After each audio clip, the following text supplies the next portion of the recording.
Welcome back to Stateside Veterans. Appreciate you being here today. You've got me, Randy. Before we get going any further, if you could take a minute and just hit the like and subscribe button, that will help YouTube get the information out to the appropriate audience in the veteran community. So again, the ask is just click like and click subscribe, and we'll go from there. Today, we're going to talk about the Major Richard Starr Act. So you may have heard of this. It's been in the news. It's been in a lot of YouTube videos. It's been around for a little while, but we're going to talk about why it's important. And we're going to read an article. I'll place a link below to the article that we're going to read through briefly so you can understand it a little bit better. So before we start here, I'm going to kind of generalize and break veterans down into three categories. Now, there are some exceptions to this, but just from the wave top, so we can all understand why this legislation is important, we're gonna break them down into three buckets. So the first bucket is going to be retired veterans. So in most cases, this is a veteran that has reached 20 years of service. The veteran retires from the military, and then they may receive compensation from the VA if they have service-connected injuries or illnesses. So in this first bucket of retired veterans, you can receive both your retirement annuity and your VA compensation if you're rated by the VA at greater than 50%. If you're 40% and below, remember the VA rounds up or down to the nearest 10, there is an offset, and that offset is dollar for dollar, which means you do not receive both. The second bucket would be discharged veterans. So these are somebody that's done their 6, their 8, their 10 years, whatever it may be. They've received a discharge, in most cases honorable. There are a few exceptions out there, but they've been discharged. They have not hit their 20-year mark. And then they claim with the VA in some circumstances an injury or illness and want it service connected. In that case, they receive their compensation from the VA if it's service connected, but there's nothing to offset, right? They're not getting a retirement check. They are just discharged veterans that never got to their 20. So that's bucket number 2. Bucket number 3, and why it's important to this video and to the Richard Starr Act, are medically retired veterans. So these are individuals that experience some sort of injury or illness while on active duty. They were not able to get all the way to their 20-year mark, and they're retired from service.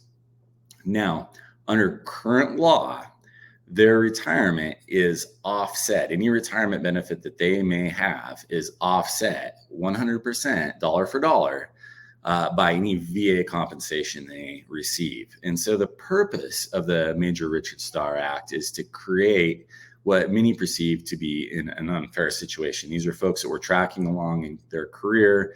They'd made it a substantial distance. In some cases, this is combat related, which relates to the Major Richard Starr Act. They weren't able to get to retirement, so they were medically retired, a standard retirement. So they were medically retired.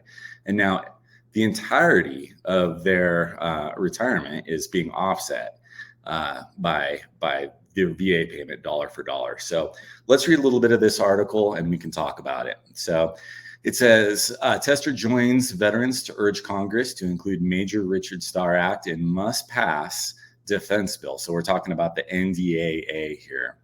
Tester announces he will file the Major Richard Starr Act as an amendment to the National Defense Authorization Act. Tester's bipartisan legislation would address a longstanding injustice by delivering combat-injured veterans their full military veteran benefits.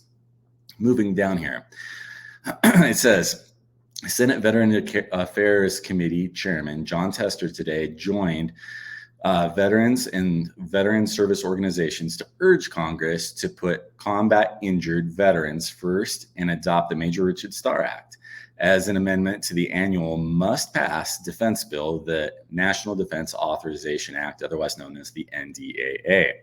Tester announced he is planning to file this bipartisan bill to deliver combat-injured veterans their full military benefits as an amendment to the NDAA this week with U.S. Senator Mike Crapo, a Republican from Idaho. They give a couple of quotes here in the article, so I'll just read through the first one and then we can talk about why this is important. Generation after generation, Americans have stepped up and served their country with a solemn promise that if they come home changed by their service, we would take care of them, Tester said. But for combat injured veterans that were forced to retire before completing their 20 years of service, their government is currently failing to deliver on that promise.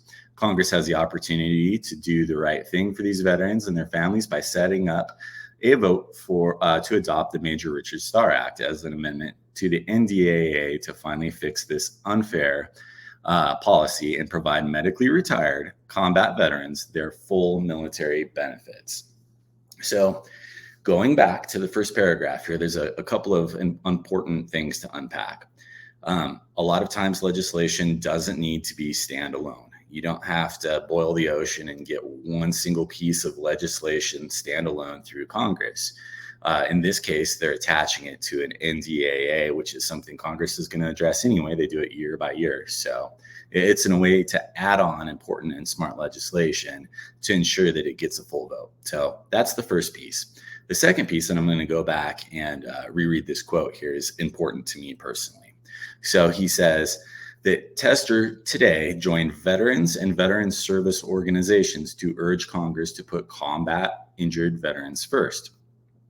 So takeaway there, he's listening to the veteran community. So everybody watching this YouTube channel right now, you have a voice. And if you contact your elected representatives and tell them your opinion on these matters and why you think it's important, they will listen in time. If there's enough of a voice out there, they're going to get the message. The second thing he mentions is he's working with veteran service organizations. So that could be MOA, that could be the American Legion, that could be the DAV, that could be the VFW, name them all, right?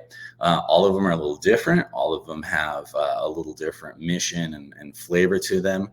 But in general, they all do good things. So if you aren't currently part of a veteran service organization, try a couple out, see what you like. It might be a good way to network. It might be a good way to meet new people and, help have your voice heard. These groups like the VFW and some of these other major veteran service organizations have a lot of pull on Capitol Hill. So it's good to keep that in the back of your pocket there. Second thing I want to talk about is this does not appear to be a particularly controversial bill. So I'm going to put a link down below to some of the information that's available on congress.gov. You'll see all the co-sponsors, which are 326. One of the things you can do is track the actions of this bill. So in the link, you'll see an actions tab. Go ahead and click on that. I also encourage you to click on the text version of the bill. It's a tab at the top. You'll get a feel for what they're actually writing into this bill. It's not particularly complicated. Really, what it's doing is just re-wordsmithing language that's already in existence to make sure that, again, combat veterans who are medically retired can receive their full array of benefits, which is both the annuity and any compensation coming to them from the VA. So you'll see that down below. I think it's an important piece of legislation. It's something that I wanted to make sure that I did my part to help get out to you guys today. If you have any questions, I'll do my best to answer them. Leave a comment below. Again, like and subscribe, and we'll keep rolling with this, guys. Have a great day.